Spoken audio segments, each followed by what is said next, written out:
पिता, पुत्र और पवित्र आत्मा के नाम पर आमीन। संत लूकस के अनुसार पवित्र सुसमाचार अध्याय 10 वाक्य 21 से 24 तक। उसी घड़ी ईसा ने पवित्र आत्मा से परिपूर्ण होकर आनंद के आवेश में कहा, पिता, स्वर्ग और पृथ्वी के प्रभु, मैं तेरी स्तुति करता हूँ, क्योंकि तूने इन सब बातों को ज्ञानियों और समझदारों से छिपाकर निरे बच्चों पर प्रकट किया है। हाँ पिता, यही तुझे अच्छा लगा। मेरे पिता ने मुझे सब कुछ सौंपा है। पिता को छोड़कर यह कोई भी नहीं जानता कि पुत्र कौन है, और पुत्र को छोड़कर यह कोई भी नहीं जानता कि पिता कौन है। केवल वही जानता है जिस पर पुत्र उसे प्रकट करने की कृपा करता है। तब उन्होंने अपने शिष्यों की ओर मुड़कर एकांत में उनसे कहा, धन्य है वे आंखें जो वह देखती हैं जिसे तुम देख रहे हो, क्योंकि मैं तुमसे कहता हूँ, तुम जो बातें देख रहे हो उन्हें कितने ही नबी और राजा देखना चाहते थे, परंतु उन्होंने उन्हें नहीं देखा, और जो बात तुम सुन रहे हो वे उन्हें सुनना चाहते थे, परंतु उन्होंने उन्हें नहीं सुना। क्रिस्त में मेरे प्यारे विश्वासियों, आज के सुसमाचार में हमने देखा कि प्रभु यीशु मसीह पवित्र आत्मा से परिपूर्ण हो गए। लूकस के सुसमाचार अध्याय 4 वाक्य 14 में ये वचन हम सुनते हैं, प्रभु यीशु मसीह पवित्र आत्मा से हमेशा परिपूर्ण थे। पवित्र आत्मा के द्वारा प्रदत्त आनंद का अनुभव किया है। माता मरियम के जीवन में देखिए, एलिजाबेथ के जीवन में देखिए, वे पवित्र आत्मा से भर के आनंदित हो उठे। तो इसी प्रकार पवित्र आत्मा से हम लोगों को भरना चाहिए।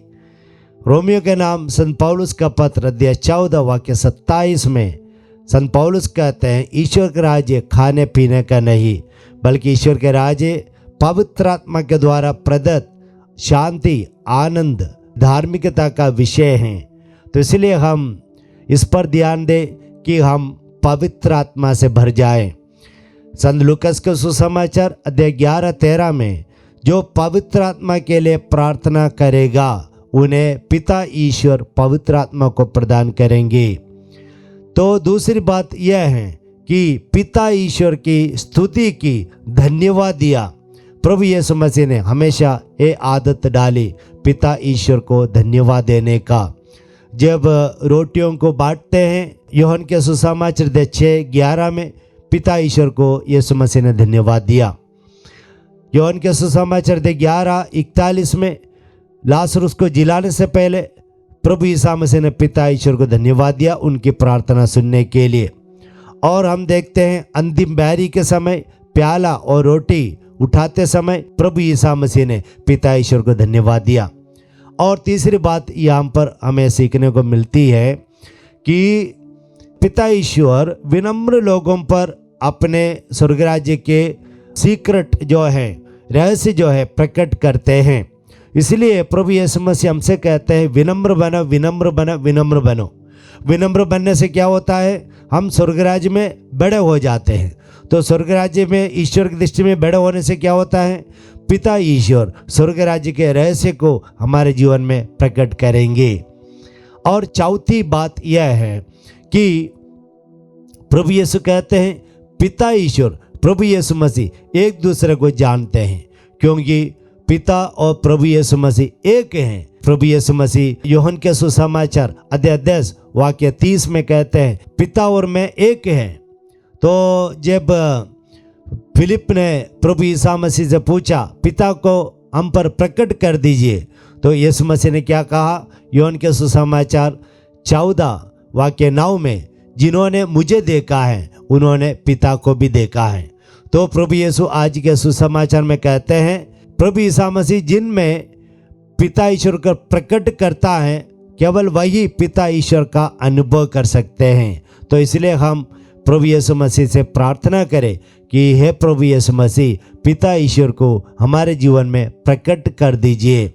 और आखिरी बात इस सुसमाचार से हमें सीखने को मिलती है, वो है प्रभु यीशु कहते हैं कि वे पुराने विधान से जो नबी लोग, राजा लोग भविष्यवाणी की थी, देखने को चाहा, सुनने को चाहा, वही मसीह प्रभु ईसा मसीह हैं। इसी प्रकार प्रभु ईसा मसीह आज हमसे कहते हैं, यीशु कहते हैं, धन्य है तुम्हारी आंखें जो देख रहे हैं, धन्य है तुम्हारे कान जो सुन रहे हैं। तुम जो देखते हो, तुम जो सुनते हो, वो सब कुछ देखने के लिए, सुनने के लिए बहुत सारे नबी लोग, राजा लोग इच्छा की और तरसा, लेकिन वे देख नहीं पाए, सुन नहीं पाए।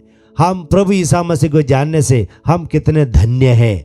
क्या आप अपने आप को धन्य समझते हैं? प्रभु ईसा मसीह को सुनने से, देखने से इतना ही नहीं, हम मिसा बलिदान में प्रभु ईसा मसीह को स्वीकार करते हैं, तो इसलिए हम सभी धन्य हैं।